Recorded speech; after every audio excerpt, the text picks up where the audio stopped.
یہ قرآن مجید کی سورہ نمبر 43 سورہ الزخرف ہے۔ اردو میں اس سورہ کا نام سونا ہے۔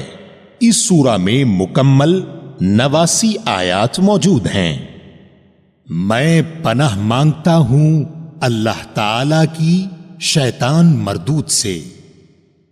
شروع کرتا ہوں اللہ تعالی کے نام سے جو بڑا مہربان نہایت رحم والا ہے۔ حامیم، قسم ہے اس واضح کتاب کی، ہم نے اس کو عربی زبان کا قرآن بنایا ہے تاکہ تم سمجھ لو، اور یقیناً یہ لوح محفوظ میں ہے اور ہمارے نزدیک بلند مرتبہ حکمت والی ہے۔ کیا ہم اس نصیحت کو تم سے اس بنا پر ہٹا لیں کہ تم حد سے گزر جانے والے لوگ ہو؟ اور ہم نے اگلے لوگوں میں بھی کتنے ہی نبی بھیجے، اور جو نبی ان کے پاس آیا انہوں نے اس کا مذاق اڑایا، پس ہم نے ان سے زیادہ زور آوروں کو تباہ کر ڈالا اور اگلوں کی مثال گزر چکی ہے۔ اگر آپ ان سے دریافت کریں کہ آسمانوں اور زمین کو کس نے پیدا کیا تو یقیناً ان کا جواب یہی ہوگا کہ انہیں غالب و دانا اللہ نے ہی پیدا کیا ہے۔ وہی ہے جس نے تمہارے لیے زمین کو فرش بچھونا بنایا اور اس میں تمہارے لیے راستے بنا دیے تاکہ تم راہ پا لیا کرو۔ اسی نے آسمان سے ایک اندازے کے مطابق پانی نازل فرمایا، پھر ہم نے اس سے مردہ شہر کو زندہ کر دیا، اسی طرح تم نکالے جاؤ گے۔ جس نے تمام چیزوں کے جوڑے بنائے اور تمہارے لیے کشتیاں بنائیں اور چوپائے جانور پیدا کیے جن پر تم سوار ہوتے ہو تاکہ تم ان کی پیٹھ پر جم کر سوار ہوا کرو، پھر اپنے رب کی نعمت کو یاد کرو جب اس پر ٹھیک ٹھاک بیٹھ جاؤ اور کہو پاک ذات ہے اس کی جس نے اسے ہمارے بس میں کر دیا، حالانکہ ہمیں اسے قابو کرنے کی طاقت نہ تھی، اور بالیقین ہم اپنے رب کی طرف لوٹ کر جانے والے ہیں۔ اور انہوں نے اللہ کے بعض بندوں کو اس کا جز ٹھہرا دیا، یقیناً انسان کھلم کھلا ناشکرا ہے۔ کیا اللہ تعالی نے اپنی مخلوق میں سے بیٹیاں تو خود رکھ لیں اور تمہیں بیٹوں سے نوازا، حالانکہ ان میں سے کسی کو جب اس چیز کی خبر دی جائے جس کی مثال اس نے اللہ رحمان کے لیے بیان کی ہے تو اس کا چہرہ سیاہ پڑ جاتا ہے اور وہ غمگین ہو جاتا ہے۔ کیا اللہ کی اولاد لڑکیاں ہیں جو زیورات میں پلیں اور جھگڑے میں اپنی بات واضح نہ کر سکیں؟ اور انہوں نے فرشتوں کو جو رحمان کے عبادت گزار ہیں عورتیں قرار دے لیا۔ کیا ان کی پیدائش کے موقع پر یہ موجود تھے؟ ان کی یہ گواہی لکھ لی جائے گی اور ان سے اس چیز کی باز پرس کی جائے گی، اور کہتے ہیں اگر اللہ چاہتا تو ہم ان کی عبادت نہ کرتے، انہیں اس کی کچھ خبر نہیں، یہ تو صرف اٹکل پچو جھوٹ باتیں کہتے ہیں۔ کیا ہم نے انہیں اس سے پہلے کوئی اور کتاب دی ہے جسے یہ مضبوط تھامے ہوئے ہیں؟ نہیں، بلکہ یہ تو کہتے ہیں کہ ہم نے اپنے باپ دادا کو ایک مذہب پر پایا اور ہم انہی کے نقش قدم پر چل کر راہ یافتہ ہیں۔